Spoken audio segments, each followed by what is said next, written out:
Fresh ക്രീമും പാലും ചോക്ലേറ്റും കസ്റ്റാർഡ് പൗഡറും എല്ലാം കൂടി മിക്സ് ആക്കിയ ഒരു അടിപൊളി മിൽക്ക് കേക്കാട്ടത്. ആദ്യം നമുക്കൊരു കപ്പ് മൈദ തേച്ച് മാറ്റി വെക്കാം.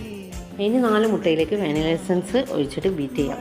ഫ്രഞ്ചിൻ്റെ മെത്തേഡ് മുഴുവൻ പറയുന്നില്ല കേട്ടോ, ആവശ്യമുള്ളവരുണ്ടെങ്കിൽ കമൻറ്റ് ചെയ്യണേ. ഇനി നമുക്ക് ഓയിലൊക്കെ സ്പ്രെഡ് ചെയ്ത് ബട്ടർ പേപ്പർ വെച്ച പാനിലേക്ക് ഒഴിച്ചു കൊടുത്തിട്ട് അരമണിക്കൂർ ബേക്ക് ചെയ്തെടുക്കാം. കേക്ക് പെട്ടെന്ന് ബേക്ക് ആയിട്ടുണ്ട് കേട്ടോ. ഇനി ഇത് ചൂടാറുമ്പോഴേക്ക് നമുക്ക് കാരമൽ മിൽക്ക് ഉണ്ടാക്കാം. പഞ്ചസാര നല്ലപോലെ കളറൊക്കെ മാറിയിട്ടുണ്ട്. ഇനി ഇതിലേക്ക് 2 കപ്പ് പാൽ ഒഴിച്ചു കൊടുക്കാം. ഇനി നമുക്ക് കുറച്ച് കസ്റ്റാർഡ് പൗഡർ കലക്കിയ പാൽ ഒഴിച്ചു കൊടുക്കാം. പാലിൻ്റെ മിക്സ് ഒന്ന് കുറുക്കിയിട്ട് ചൂടാറാൻ വേണ്ടി മാറ്റി വെക്കാം. ഇനി നമുക്കിത് നമ്മുടെ കേക്കൊന്ന് ഡീമോൾഡ് ചെയ്തെടുക്കാം കേട്ടോ. ബേക്കിംഗ് പൗഡറും സോഡയും ഒന്നും ഇല്ലെങ്കിലും നല്ല സ്പെഞ്ചി ആയിട്ടുള്ള സ്പോഞ്ച് ഇവിടെ കിട്ടിയിട്ടുണ്ട് കേട്ടോ.